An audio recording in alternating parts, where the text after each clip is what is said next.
Bonjour, c'est Gilbert Zanaria pour BEA. En tant que journaliste, je me dois de vous révéler la vérité sur les projets secrets de Poutine concernant l'Ukraine.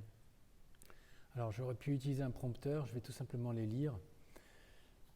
La presse et les médias font un travail documentaire incroyable de documentation sur les événements qui se déroulent sous nos yeux à une portée de missile de chez nous. Cependant, il nous faut aller plus loin, analyser les données stratégiques, exfiltrer des informations détenues secrètes par Vladimir Poutine seulement. Les voici révélées par BEA pour vous dans cette vidéo. On commence par le point faible de Vladimir Poutine, son talon d'Achille, son unique point faible. Il ne s'agit pas de ces mines de diamants dont aucun avion ne peut survoler sans être abattu. Il ne s'agit pas non plus de ces multiples comptes offshore détenus sous une cascade de multinationales détenues à leur tour par des prête-noms, oligarques qu'il détient dans le creux de sa main de fer. Il s'agit de sa fille aînée, qu'il vénère plus que tout et qui est la seule à pouvoir changer d'avis sur toute décision prise. Elle est la seule à pouvoir changer Vladimir Poutine d'avis sur toute décision prise, la seule. Si vous voulez que Poutine retire ses troupes d'Ukraine, alors démontrez pacifiquement à sa fille pourquoi elle doit le convaincre de le faire. C'est votre unique chance d'obtenir un succès à votre initiative. Unique. Second point dont que je souhaite aborder ici avec vous, l'Ukraine refuse à ses habitants de couleur de peau de sortir du pays. Poutine, dans un esprit de manipulation machiavélique, pousse le vice encore plus loin en recrutant des mercenaires africains pour aller combattre contre les Ukrainiens. Ce faisant, non seulement Poutine augmente le nombre de personnes de couleur en Ukraine, mais également participe à une tuerie entre gens de couleur sur le territoire ukrainien, créant ainsi des conflits indirects entre des peuples africains qui se battent entre eux.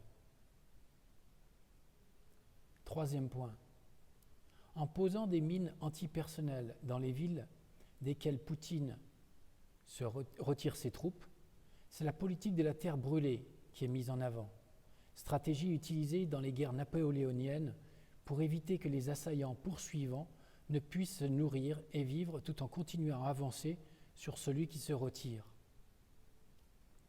Quatrième point, quand Poutine a envahi la Crimée, il est évident que ses objectifs étaient nombreux. Petit a, récupérer des terres à se partager à titre personnel, non seulement pour lui-même et ses proches, mais également pour ses amis oligarques. Petit b, augmenter sa présence dans la mer d'Azov. Il faut voir non seulement la Crimée pour son territoire insulaire, mais également l'appréhender pour ses extensions maritimes d'eau territoriale, ce qui augmente d'autant sa valeur. Rien que cette information pourrait s'analyser pendant 4 heures de diapositives et d'implication économique mondiale. Petit c, pouvoir amener légalement ses troupes via la Russie jusqu'en Crimée et ainsi prendre en tenaille les villes du sud de l'Ukraine. Petit d, le but ultime de Poutine concernant la Crimée est d'assécher la mer d'Azov. Assécher la mer d'Azov, qui ne représente qu'une dizaine de mètres de profondeur. Une digue existe déjà, où Poutine a déjà initié le travail pour réduire l'embouchure de la mer d'Azov. Cela provoque du coup des sanctions économiques sur l'Ukraine. Cinquième point, Poutine est un manipulateur, un prestidigitateur, maître de l'illusion et marionnettiste. Poutine commence par amasser ses troupes au bord de l'Ukraine, puis voyant que l'Europe ne réagit pas, il les retire. À ce moment-là, Poutine a déjà gagné. Il vient de prouver au monde que les États n'aideront pas le peuple ukrainien par peur de sanctions économiques et par peur pour la vie de ses dirigeants et de leurs proches. Poutine amasse donc de nouveau ses troupes aux portes de l'Ukraine. L'opinion publique mondiale pense à une seconde tentative de bluff et ne s'inquiète pas.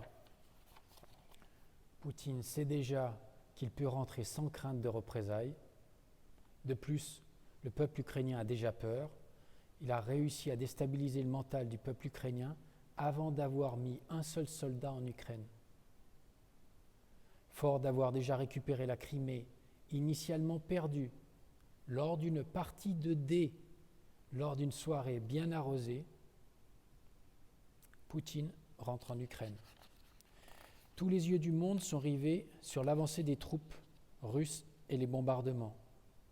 En tant que marionnettiste hors pair, Poutine détourne l'attention avec sa main droite pour récupérer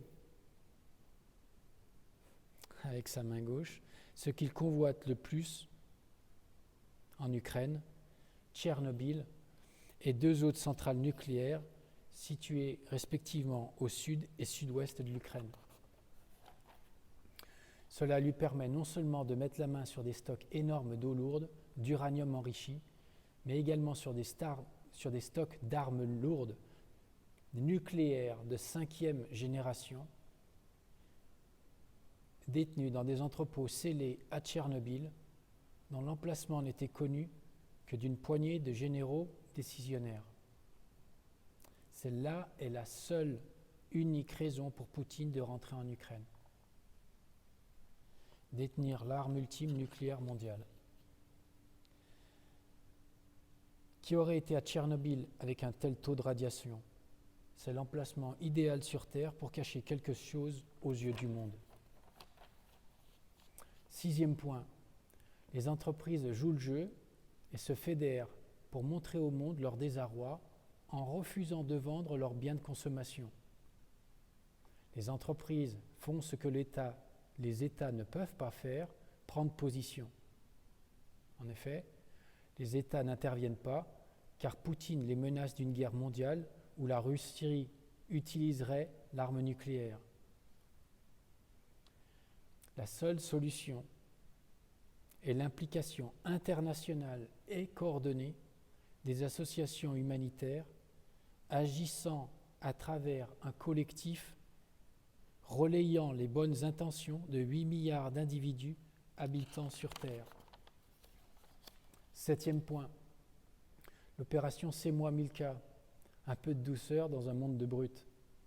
Prenant à contre-pied les manipulations initiées par Vladimir Poutine, BEA a décidé d'agir en dessinant sur la carte du monde un sourire pour l'Ukraine en reliant différentes villes stratégiques européennes en voiture. C'est un sourire qui est tracé pour apporter de nouveau joie et bonheur à l'Europe et au monde tout entier. Les 12 000 kilos de chocolat distribués aux enfants, femmes et réfugiés ukrainiens sont un symbole de résistance et de soutien fort du monde entier envers un peuple opprimé.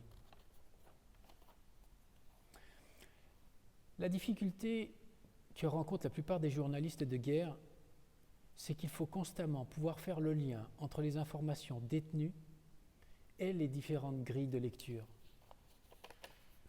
En géopolitique, toute action, parole, émotion transmise et décelée par l'opinion publique a des répercussions sur de nombreuses ramifications et agit volontairement ou non dans un balai de dominos qui se couchent les uns portés par le poids des autres. Poutine, en joueur d'échecs émérite, connaît ses rouages et s'en délecte.